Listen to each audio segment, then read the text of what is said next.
जय श्री कृष्णा, राधे राधे। आप सभी भक्तों का आपके अपने YouTube चैनल श्री कृष्ण दीवानी में हार्दिक स्वागत है। आज आप सुन रहे हैं वैशाख माह के शुक्ल पक्ष की द्वादशी की कथा। मोक्ष चाहने वाले को इस कथा का विशेष रूप से श्रवण करना चाहिए।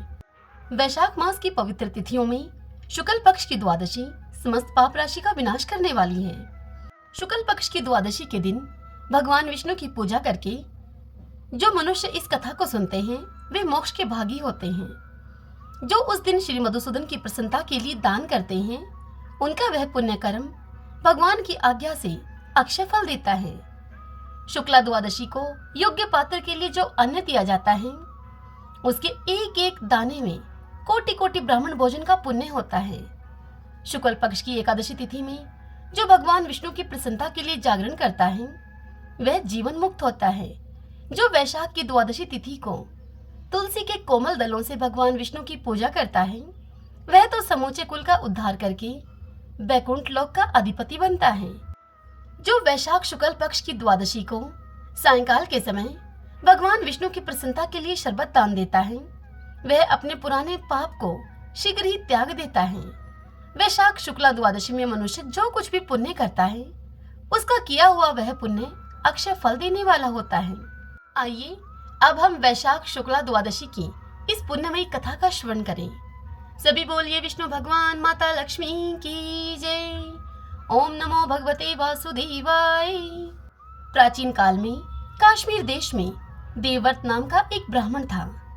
उस ब्राह्मण के सुंदर रूप वाली एक कन्या थी जो कि मालिनी के नाम से प्रसिद्ध थी। उस ब्राह्मण देवव्रत ने अपनी उस कन्या का विवाह सत्यशील नाम के एक बुद्धिमान द्विज के साथ कर दिया।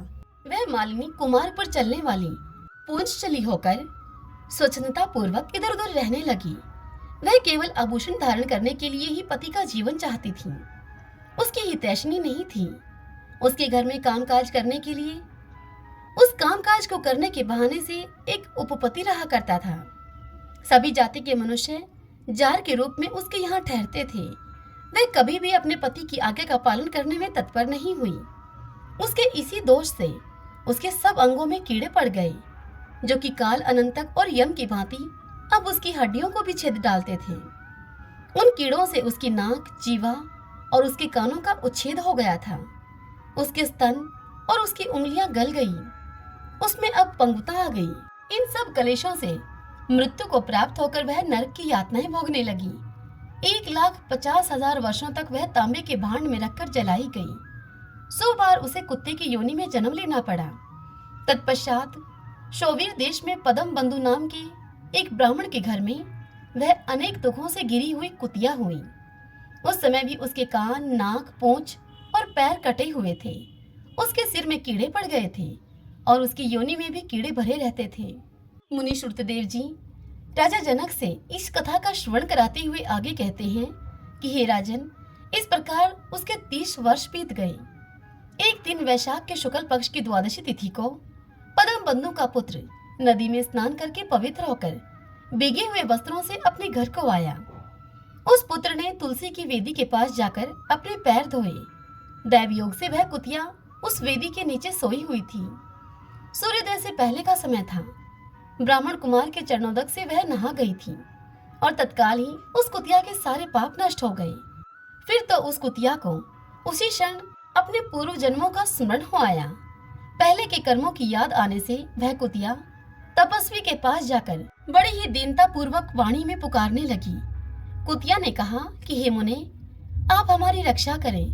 तदंतर उस कुतिया ने पदम बंधु मुनि के पुत्र से अपने पूर्व जन्म के दुराचरण पूर्ण वृतांत को सुनाए और यह भी उनसे कहा कि हे ब्राह्मण, जो कोई भी दूसरी युवती पति के ऊपर वशीकरण का प्रयोग करती है वह दुराचारणी मेरी ही तरह तांबे के पात्र में पकाई जाती है।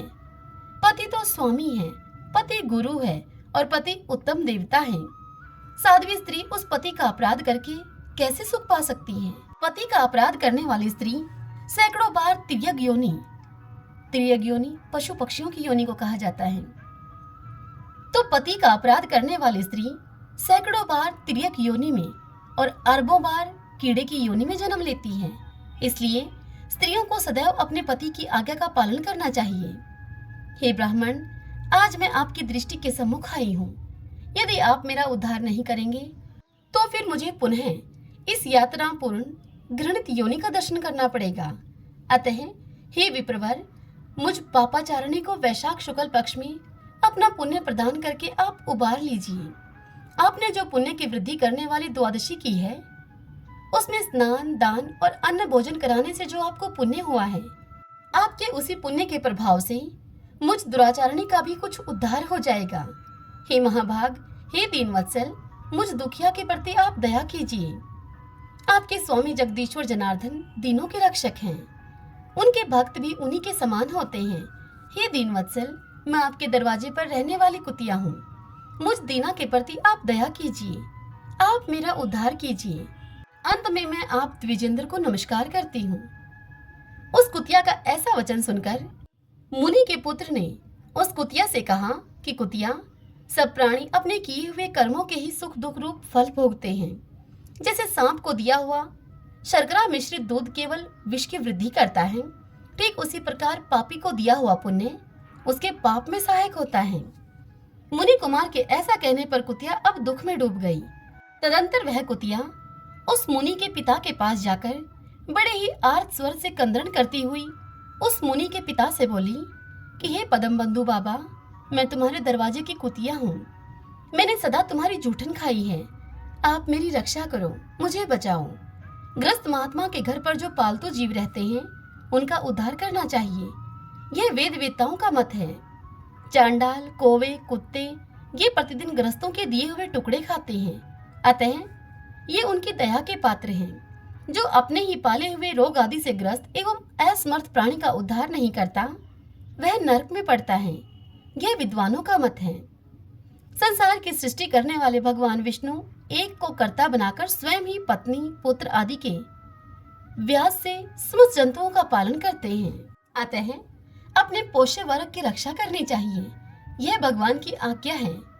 दयालु होने के कारण आप मेरा उद्धार कीजिए।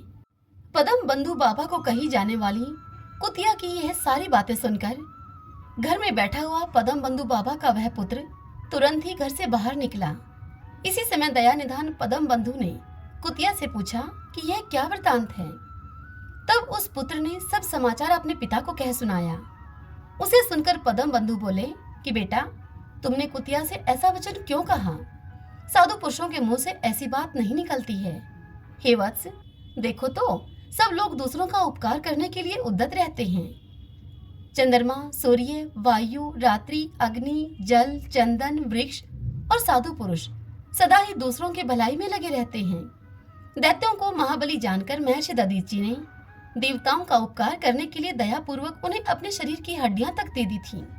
हे महाभाग पुत्र, पूर्व काल में राजा शिबी ने कबूतर के प्राणों को बचाने के लिए भूखे बाज को अपने शरीर का मांस तक दे दिया था। पहले इस पृथ्वी पर जिमूत वाहन नामक एक राजा हो गए हैं। उन्होंने एक सर्प का प्राण बचाने के लिए महात्मा गरुड़ को अपना जीवन समर्पित कर दिया था। इसलिए विद्वान ब्राह्मण को दयालु होना चाहिए। हे पुत्र, क्या इंद्रदेव शुद्ध स्थान में ही वर्षा करते हैं? अशुद्ध स्थान में वह जल नहीं बरसाते? क्या चंद्रमा चंडालों के घर में प्रकाश नहीं करते? अतः बार बार प्रार्थना करने वाली इस कुतिया का मैं अपने पुण्यों से अब उद्धार करूंगा। इस प्रकार पुत्र की मान्यता का निराकरण करके परम बुद्धिमान पदम बंधु ने संकल्प किया और कहा कि कुतिया, ले, मैंने द्वादशी का महापुण्य तुझे दे दिया। ब्राह्मण के इतना कहते ही कुतिया ने सहसा अपने प्राचीन शरीर का त्याग कर दिया और दिव्य देह को धारण करके दिव्य वस्त्र आभूषणों से विभूषित होकर दशों दिशाओं को प्रकाशित करती हुई ब्राह्मण की आज्ञा लेकर अब वह कुतिया स्वर्गलोक को चली गई। वहां महान सुखों का उपभोग करके इस पृथ्वी पर भगवान नर नारायण के अंश से उर्वशी नाम से प्रकट हुई। हरि ओम तत्सत। ओम नमो भगवते वासुदेवाय। विष्णु भगवान की जय। ओम माधवाय नमो नमः। आइए अब हम तुलसी माता की कथा का श्रवण करते हैं, क्योंकि एकादशी के पारण के समय तुलसी जी की कथा अवश्य सुननी चाहिए। सभी बोलिए तुलसी मात की जय। प्राचीन काल में एक लड़की का जन्म राक्षस कुल में हुआ, जिसका नाम वृंदा था। दैत्यराज कालनेमी जैसे राक्षस परिवार में पैदा होने के बाद भी वृंदा भगवान विष्णु की पूजा किया करती थी। जब वृंदा बड़ी हुई तो उसकी शादी जालंधर नामक दैत्य से हो गई। जालंधर काफी शक्तिशाली राक्षस था, जिसका जन्म भगवान शिव के तेज के कारण समुद्र से हुआ था। बलवान होने के कारण जालंधर को दैत्यों का राजा बनाया गया। वृंदा से शादी करने के बाद जालंधर की शक्ति और पराक्रम बढ़ता ही गया। उसे किसी भी तरह से हराना मुश्किल था। जालंधर के बढ़ते अहंकार और आतंक से सभी देवता परेशान थे। जालंधर की बढ़ती हुई ताकत के पीछे उसकी पत्नी वृंदा की विष्णु भक्ति और सतीत्व था। होते होते जालंधर अपनी शक्ति और अहंकार में चूर होकर स्वर्ग की देवियों पर काबू पाने की कोशिश करने लगा। अब इसी दौरान एक बार उसने माता लक्ष्मी को पाने का प्रयास किया, परंतु समुद्र से जन्म लेने के कारण माता लक्ष्मी ने उसे अपना भाई बना लिया। फिर उसकी नजर माता पार्वती पर गई और उन्हें पाने के लिए जालंधर ने मायाजाल रचा। अपने मायाजाल से जालंधर ने शिव का रूप धारण किया और माता पार्वती के करीब जाने की कोशिश करने लगा। उसी वक्त माँ पार्वती ने उसे पहचान लिया और जब तक जालंधर कुछ समझ पाता वो अदृश्य हो गई। जालंधर के इस दुर्व्यवहार से पार्वती जी को काफी गुस्सा आया और इस पूरी घटना के बारे में उन्होंने भगवान विष्णु को बताया।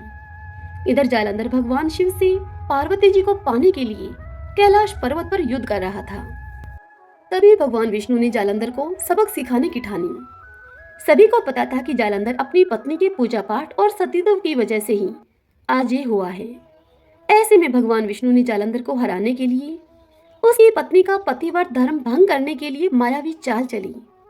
भगवान विष्णु एक साधु का रूप धारण करके वृंदा से वन में मिलने के लिए गए। उनके साथ दो मायावी राक्षस भी थे, जिन्हें देखते ही वृंदा डर गई। तभी भगवान विष्णु ने उन दोनों राक्षसों का वृंदा के सामने ही वध कर दिया। वृंदा यह देखकर समझ गई कि ये कोई आम व्यक्ति नहीं है। उसी पल वृंदा ने साधु से अपने पति के बारे में पूछा। साधु बने हुए भगवान विष्णु ने अपनी माया शक्ति से दो बंदर प्रकट किए। दोनों बंदरों के हाथ में जालंधर का सिर और धड़ था। यह देखते ही वृंदा बेहोश हो गई। कुछ समय के बाद होश में आने पर वो साधु से अपने पति को दोबारा जिंदा करने की प्रार्थना करने लगी।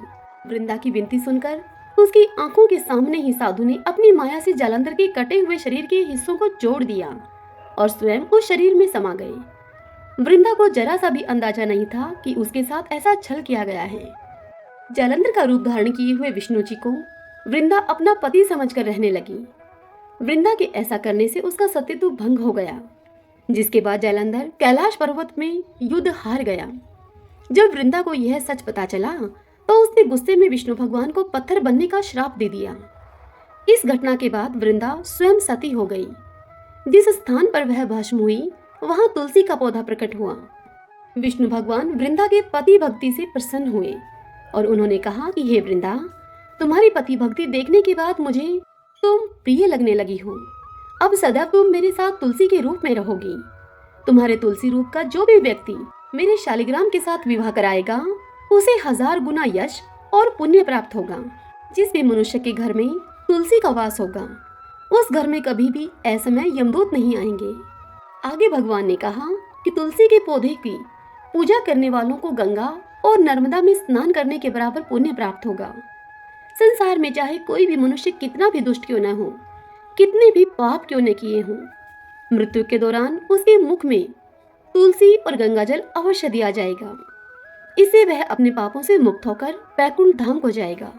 सभी बोलिए तुलसी मात की जय। आशा करती हूँ आज की यह कथा आपको पसंद आई होगी।